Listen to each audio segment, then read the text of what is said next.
All set? I am.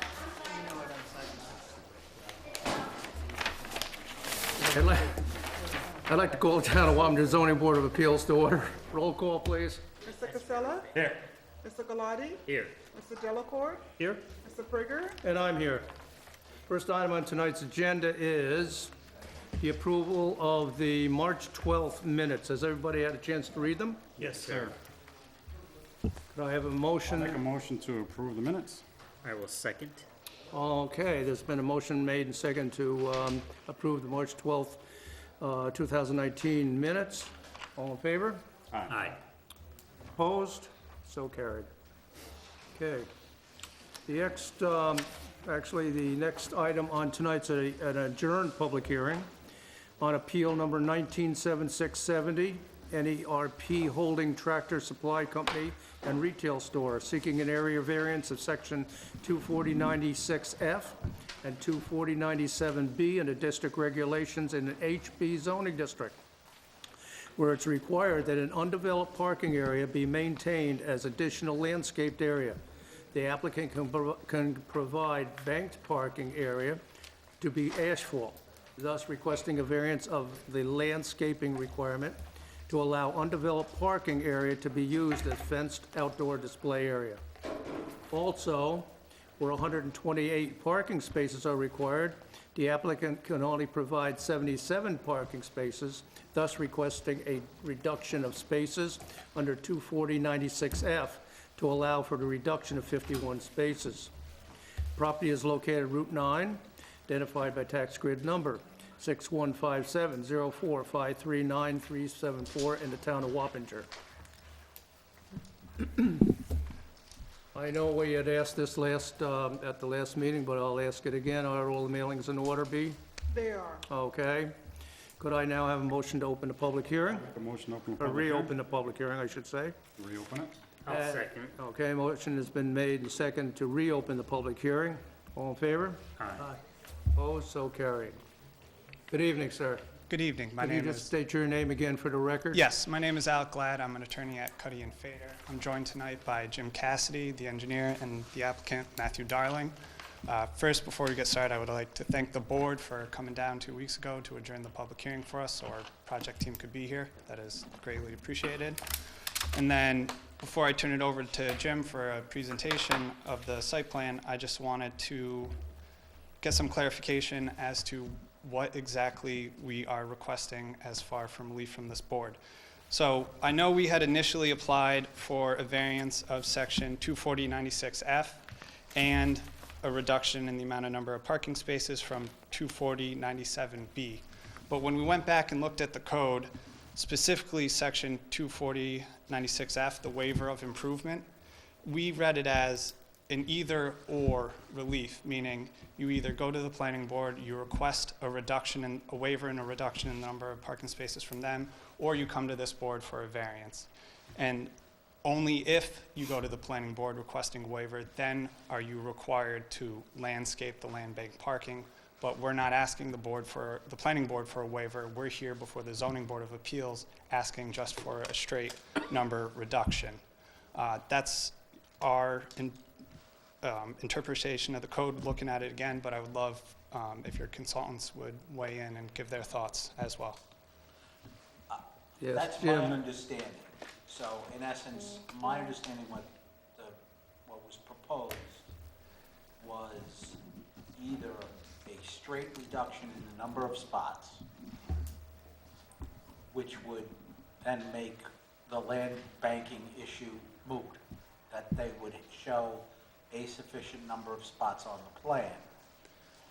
Or in the alternative, they were seeking relief to permit the land bank spots to be used as paved area rather than landscaped. So those were, in essence, the two Right. options on the table, and in essence, either way you get the same result because of the way the code is written. So I would agree with the applicant that the more straightforward way would be to reduce the number of spots we could certainly, the board could certainly impose a condition so that, because one of the things that Tractor Supply has noted is that their particular use is not as parking intensive as other retail uses. So, and, you know, I think the general experience is in a store like Lowe's or Tractor Supply or some, you know, typical larger warehouse-type store, it doesn't have the same parking demands as, say, a Kohl's or another retail store. And the way our code is treated, it treats a Everybody the Kohl's or a Macy's the same as a Lowe's Correct. and a Tractor Supply.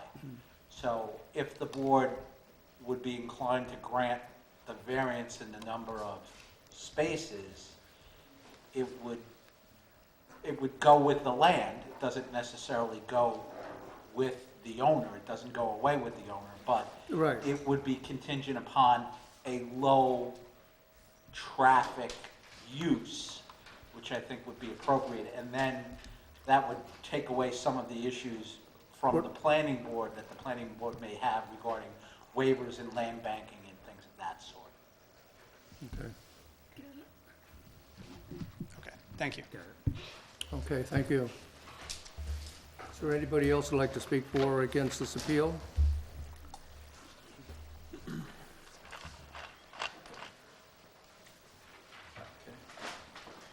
If the board would allow, we, for the benefit of the board and the public and your consultants, if we could give a site plan presentation first, I think that would be beneficial. Yeah, sure. Sir, what we're gonna do is we'll let you ask your question a little bit. They're gonna do a site presentation first. Right, Right. right, right. Yes, yes.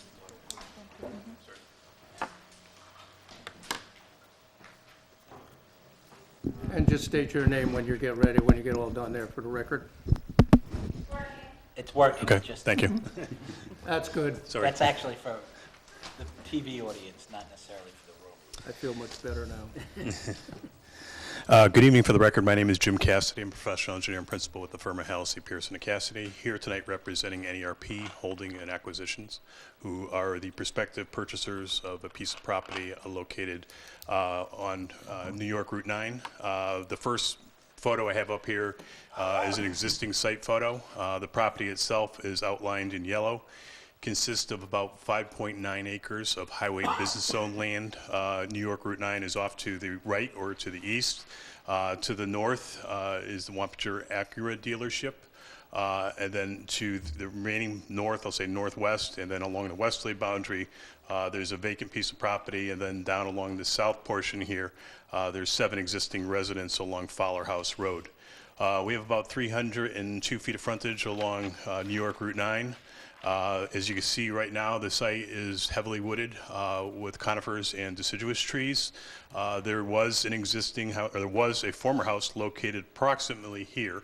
If you go into the woods, you'd actually find the remains of the house that's still out there. The topography of the site is interesting, I would say, in that the front portion is about elevation 243. You would find the topography rolls as you come through the front portion of the site, and then along the back it gets pretty steep. And then finally plateaus along the westerly boundary line just before there's a watercourse just off the property and associated wetlands with it. The elevation down in the back portion is about 183, so there's about 50 feet difference in elevation across the entire site. The property to the south is zoned residential. I think it was residential 2040, if I remember correctly, but it is residentially zoned. And then the remaining property to the north and then over to the east is also zoned highway business zone. As Alec had mentioned, what we're here for this evening is we're seeking a request, I should say, for a reduction in the number of parking spaces. What we're proposing to develop this site is with a Tractor Supply retail store. As if I haven't mentioned before, the best definition of Tractor Supply is a retail operation that likes to be in more rural communities where they can provide products and support to small gentlemen farmers. people that would have a piece of property that's, let's say, an acre to 5 acres, not a full farming operation. But if there's someone that may have some type of livestock, some bigger piece of property, and need equipment and feed to support their property. In a Tractor Supply, you can find anything from clothing, let's say work apparel like Carhartt clothing, work boots. You can find pet food. You can find equestrian supplies. You can find implements for tractors, such as brush hogs, York rakes, Harley rakes, but you can't actually buy a tractor. We sell hardware and also small power tools such as chainsaws. On this site plan, the brown or tan rectangle towards the center of the site is our proposed building. It has a footprint of 19,097 square feet. You'll see the little bump out in the front. That's the front vestibule that faces towards the road. Along the front of it, you're going to see a lighter gray area. This is a 25-foot concrete sidewalk. Within that sidewalk, there is an area up against the building, which we call a permanent sidewalk display area. This is an area where we display seasonal items, such as lawnmowers, log splitters, snow blowers, whatever it be in season. Off to the north, you'll see another light gray area. This is another concrete pad. This area is used for loading of the store. Our actual loading door is off to the side. What would happen is a tractor trailer would come in through our driveway access, down along the north side of the property, back into a mobile loading ramp, be able to unload product and right into the store, or into another concrete pad that you see at the back portion of the property. In addition, there's a dumpster enclosure on that concrete pad, all to the north, away from the residence. The larger boxed out light gray area is a concrete pad with a footprint of about 15,000 square feet. This is a fenced-in area. It has a fence of 8 feet high, a chain link fence with a gate on either side of it.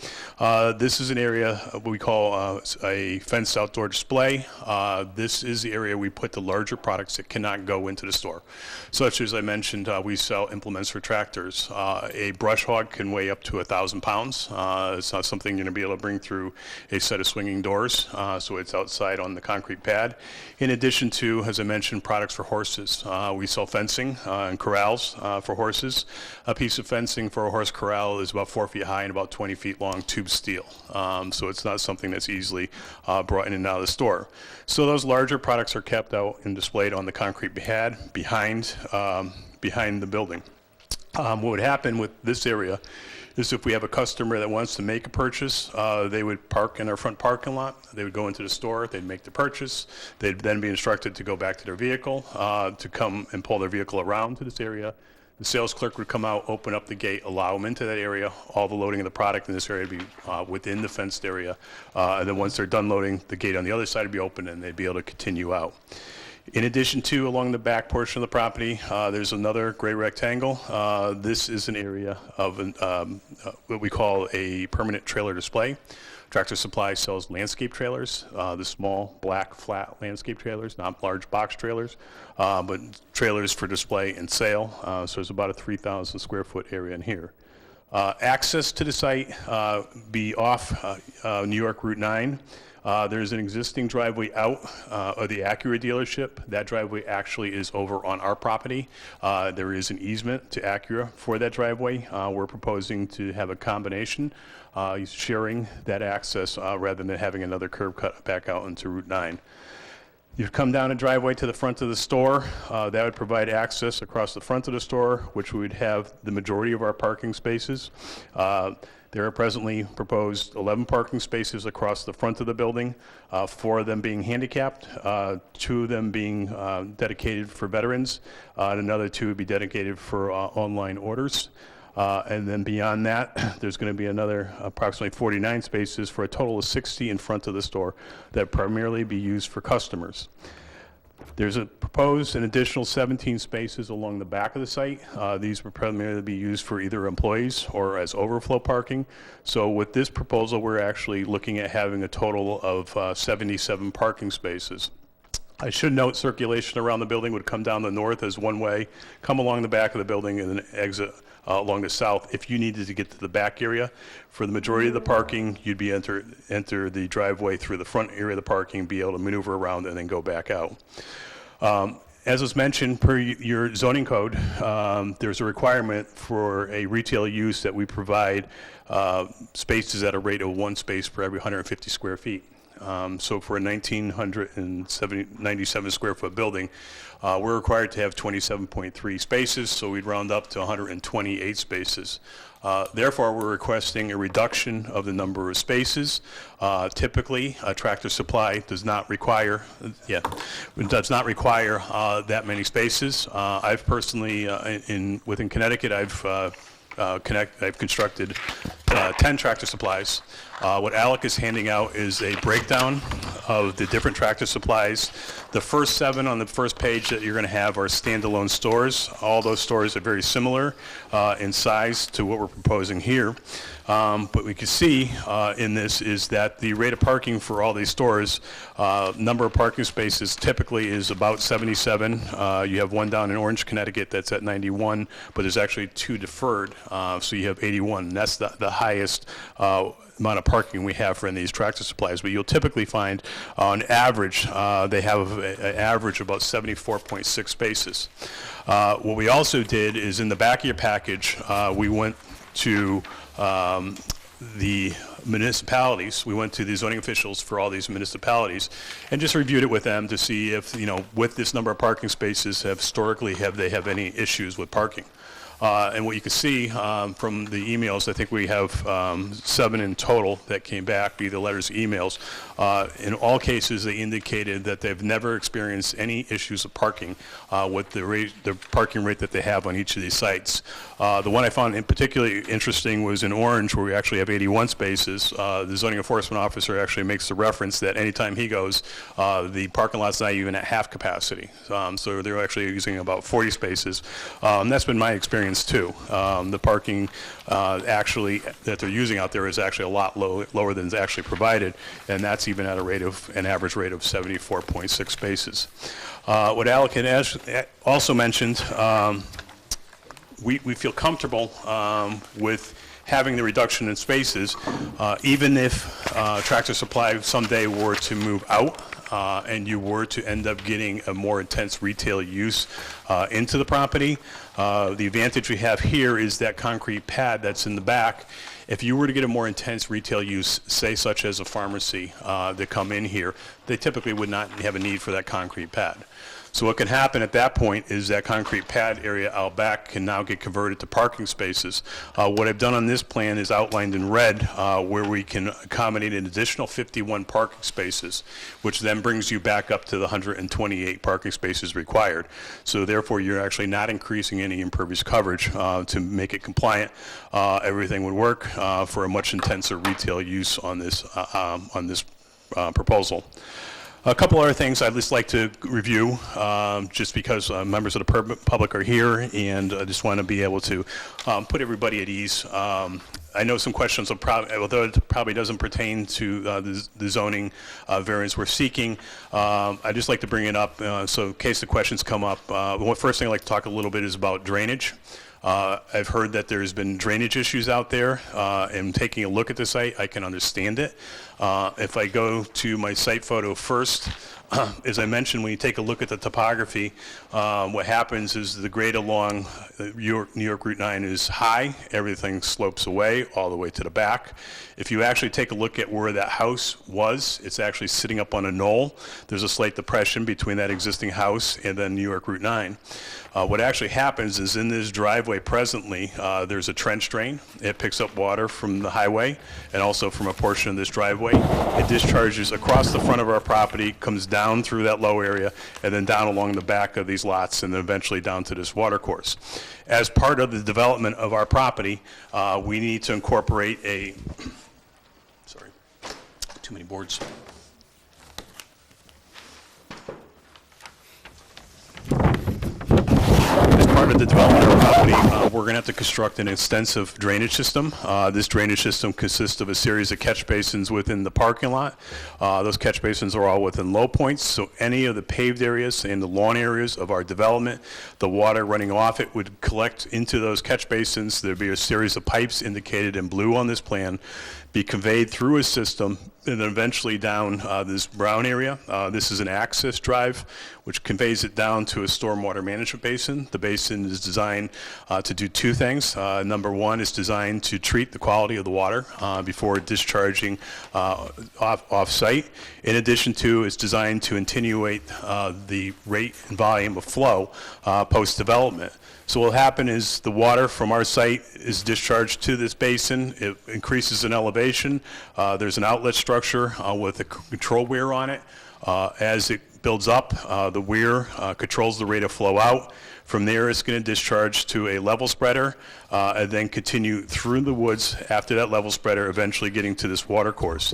This water course is flowing in a northerly direction. It's flowing away from the residents on Fowler House Road. In addition to, as you saw in the site photo, the site is heavily wooded today. We do need to clear it basically up to the property line. What we're proposing to do post-development, or as part of our development, I should say, is we incorporated a landscaping plan. We're going to concentrate the majority of our landscaping along this southerly boundary line. In the first section, we're looking at putting a dense evergreen hedgerow along that section within a 25-foot landscape strip. On the back portion, to make up the difference in grade, we have a retaining wall. On the bottom section, we're going to incorporate a series of canopy trees, lower bushes, and also some evergreens. Because of the retaining wall, on the top portion also, we're going to put an additional row of landscaping to incorporate additional buffering between the residents and the back portion of our site. There will also be a series of landscaping within the parking lot to dress it up and make everything look very, very nice. Other things we try to consider with the development of this property is that all our operations, such as loading, unloading, and trash refuge, is all to the north side of the building, away from the residents. So again, the purpose for this evening is to request the reduction in number of spaces, again, based upon the packet that we handed out to you. We feel, based upon all the other Tractor Supplies we've developed over the years, that we have adequate parking with 77, and then in the event that if Tractor Supply, Tractor Supply does move out, there is adequate area to provide additional parking to meet the requirement of a residential store along the back of that property. So with that, I'll conclude my presentation, and I'll gladly answer any questions you may have of me. I just got a quick question Sure. for you, and it might not even be a problem or anything like that.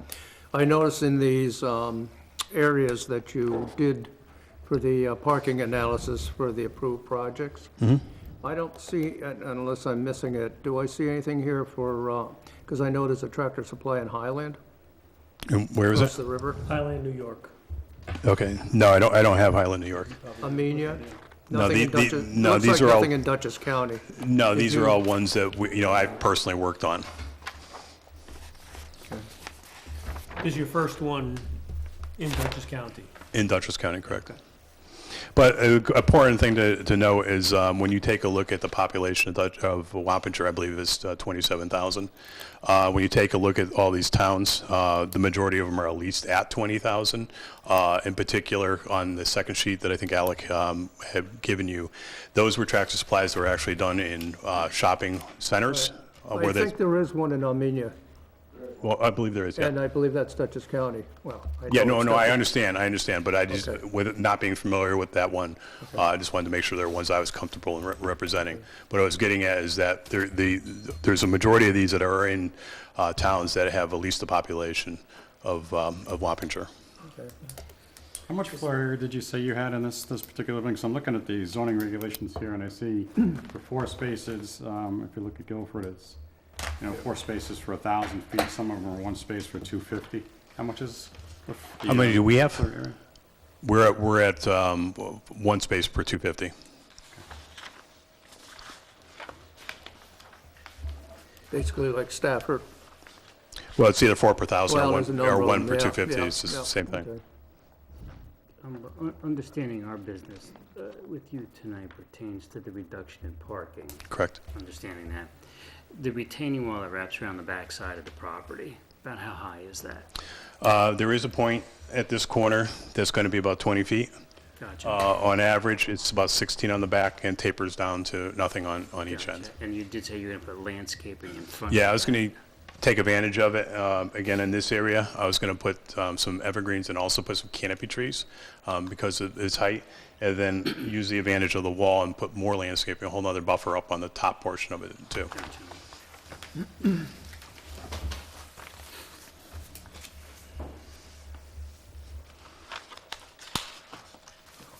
That letter.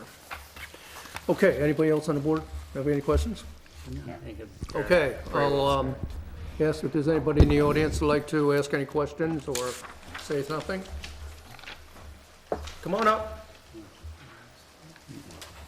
My concerns would be just specific to the... Just park- state your name Oh, first, I'm sorry, please. I I'm sorry. apologize. That's Just wanted okay. to clarify. That's, Dwight Pfeiffer, 4 Fowler House Road. okay, 4, okay, go ahead. Okay. My question is only pertaining to the parking. I can't get into any other issues at this point? No, that's correct. Okay. One concern I did have is when they talked about, and I maybe misunderstood, is that decreasing the parking lot area, the spaces, of having it being paved. What I'd like to propose is that rather than having just pavement, have it be some type of vegetation or something like that, rather than having more pavement on the property. Okay. Did I misunderstand, or? Yeah, I might want to leave that to Mr. Cassidy. Maybe you want to just answer that question, why you want to have it paved versus having it basically, I guess you're saying like grass or this type of thing? You want to answer me as we go? And I understand, I know you had mentioned it, and I'd rather have you say it than myself. I'm sure, come on in.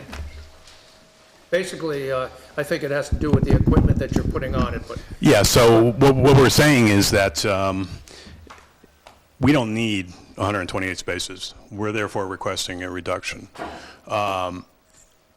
We happen to have a pad to the rear of the building that has, it's a concrete pad that we display products on, this area in here. So this is part of the application. We need this to be able to develop it. Okay. What I'm saying is that if, for some reason, Tractor moves out and there's another retailer that comes in that has a more intense use, they could provide those parking spaces utilizing this concrete pad. If we didn't have this concrete pad and we had to get a variance, okay, let's just say I needed to have 128, we'd be looking at expanding pavement out someplace else. So we already reduced the amount of pavement as much as we possibly can, based upon what we need for uses on this property. So we don't have any more pavement that we can reduce. If we didn't, again, if we didn't get a reduction in the number of parking spaces, we'd be looking for additional property area on this site, such as, probably this area out in here, to construct another 51 parking spaces. So the impervious coverage would increase if we had we didn't get the variance. okay. Thank you very much. Thank you. So there's Great. other places if you had to do the display other than that one light gray area that you're talking about there, and that's why, down the road, if somebody else decided to say they needed that gray space there, if they moved in after you moved out, they could always make it into parking later on, but that's really where your biggest display is gonna be, and that's why you need that, and that's why you need to reduce the number of spots. Correct. Okay. Okay. Anybody else have any questions? Come on up. Come on up. Just state your name, please. Yanir Wickers. I live on Fowler House. Okay. What's the I'm- number on Fowler House? 12. Just have a quick question now. It kind of relates to the parking. Will there be floodlights on the parking, at night and cameras? Because if they are, and if they're pointing towards our residences, I can see Acura question. from my backyard. Yep, The good lights question. I'm out there at 5:30 with my dog, and I can see the lights. Actually, the other night, I was in one of our bedrooms. I had to bring down the blinds because the floodlights of Acura were shining into the bedroom. Okay. Mr. So, Cassidy?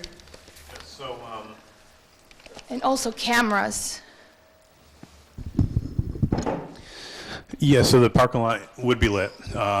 Within the front parking lot, right now, we have 3 poles, 1, 2, and 3. So those will be all full cutoff fixtures. orientated so it directs directs lighting away from the residents.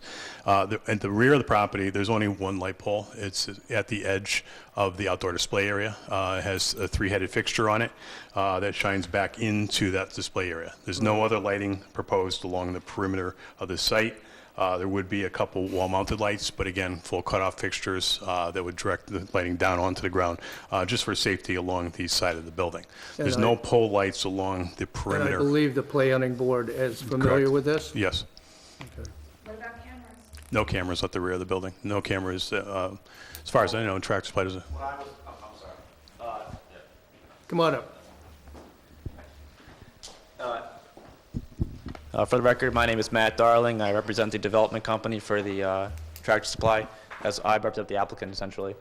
As far as cameras are concerned, I really can't speak to the cameras. I mean, Tractor Supply has their own security. I think that any retailer is entitled to have some security. I will get you an answer for the planning meeting to figure out, where they're going to put them. I'll do my best, as the owner of the property, to suggest that they, point the cameras so they're not going to be on your property. But, I can pretty much assure you that if there are any cameras, they're going to be in this area here, or maybe covering the front lot. There's no parking along here, so I see no need why they have to point their cameras towards, any of the neighbors. I know they're needed for security, that's important. Yeah. And I think that I have seen cameras in Tractor Supplies before. Again, I don't install the cameras because they're a tenant of my building, so they, they'll do their own security. But what I've seen is, really small little things. I don't know what kind of capability they have. If you have a camera, pointing here, is it going to see the whole thing? I don't know. So I just want to make sure you're understanding Yeah, I that. So. just rather that they were not pointing in my back. Yeah, I don't blame them. Sure. Yeah, I understand. It's kind of I, creepy. I'm, as the applicant, I understand. So no cameras you're gonna have for the light gray area, you're not gonna have any cameras there where your display units are? I would think that's one of the areas where you'd wanna have cameras. Facing the back, again, I think she was concerned about cameras facing, facing the neighborhood, right? Right. Yeah. Yeah, so and if I have floodlights. cameras, or if my tenant has cameras facing into here, I don't Okay. think that would be a concern. Okay. You No, would- yeah, I'd rather not have cameras just No, pointing of course Yeah, not. no, No, I don't in blame any you. way, or we, really should not be in the field of view of the camera. I made a note to find out, what they do for camera installations, and, if there are any, and I'll let you know on next Monday after this. Or... Thank you. Okay, thank you. Thank you. Yes, sir, come on up again. To follow up, I didn't know I could get into lighting. Well, it's more of a planning board, but we will listen to Okay. your concerns. My concerns are the hours that the lights will be lit. Is it 24/7? I mean, not 20, at night and stuff, or how would that No, work? it's 1 hour before they open, 1 hour after they close. So meaning that they'll turn on an hour after they close? It's light out early in the morning, like in Okay. the winter months. Yeah, yeah. For safety before the employees come in, it's 1 Okay. hour before they open. Oh, okay, I And see then what you're after they saying. I close, see what you're So saying. the employees have time to leave, it's 1 hour after they Okay. close. Okay. And I myself am very concerned too about the positioning of the lights and Of going course. toward my house, my Sure. four-file house, Yep. further up. So I also do have those concerns, and I'd like to have that addressed too at some point. Sure. And again, I think the planning board really, that'd Yes. be the one to bring that, Right, that's- those I'm at this. points up to, no question about Yeah, it. Okay. Okay? Okay, thank you very much. All right. Thank you. Anybody else like to speak? If not, what's happening here is, we can't make a decision yet anyway, because the planning board has a environmental declaration that they have to answer to. And before, we get an answer to that, we can't make any decisions. So I'd like to adjourn this until at least second week in April. Can we close the public hearing though tonight? Since we've had everybody kind of speak already? We've had I two think sessions we should now. probably We're keep it supposed to- open, because there's an issue, basically, when you close it, there's a 62-day 62 clock day, that that's where we run into starts. problem. The problem is, I don't know if the clock starts without a neg deck or a pos deck, so, we can just put it over only for unless the applicant wishes to waive the clock, that would be the only other. Yeah, I mean, understanding with the issue with the secret coordinated review, we would be fine with waiving the clock if the board would be willing to close the public hearing. It's the board's call as far as keeping it open. I think we should just adjourn it. I think that'd be the proper way of doing it. I'd like to have closed it, but again, that 62 days is what's gonna really, I don't know how long it's gonna take for, to get the negative deck from the, planning board. I mean, if we adjourn it to the second meeting in April, Okay, They're May, meet- June, when do you So wanna, they're coming back to the planning board on April 15th, okay, so no answer June. is going to happen Have at to be that in point. June. They need a public hearing there. Oh, you haven't had one at the planning board. So a couple of things have to happen with them possibly having to resubmit. I recommend the second meeting in May. in May, Well, because we Okay. can always move it up, but, or at least till May 14th. the 14th of May, that would be. okay. That's fine. Is that agreeable to Yeah, you? that's okay with us. But just before we take up any more of the board's time this evening, I'm unfamiliar with this board's practices, but I would hope, or we would like that the next time we're before you and you close the public hearing, you also have a resolution ready on this matter. And as this board's aware, you have to engage in a statutory balancing test, whether the benefit weighed against the detriment to the health, safety, or welfare of the neighborhood community. And there's that 5-factor balancing test that this I board is think we might know those. very familiar with. I think we should be familiar And with just that. to briefly summarize it, Mr. Cassidy hit on some of these points, but as far as, whether there's going to be an undesirable change or a detriment to nearby properties, we're actually reducing the scope of the project. And also as, whether there'll be any effect on the physical environment with the parking reduction, you're reducing the impervious surface area, reducing runoff, preserving some of that other green space where the parking would encroach on if we weren't otherwise granted the variance. And also, as to the factors that whether the hardship is self-created, obviously we're here before this board requesting relief, but no one factor is determinative, and the board can use its sound judgment in affording weight to the different factors. So, thank you. That's all I have. Okay. Thank you. I would like to also put into the record here, we did get a letter addressed to Mrs. Aganti, and it's from a Sarah, oh boy, Suarez, I would say. S-U-A-R-E-Z. Just basically that she's saying, I am a resident of Peggy Lane, very family-friendly neighborhood road that will be affected by the building of the Tractor Supply in Route 9 Wampers. Fowler House Road is connected to Peggy Lane.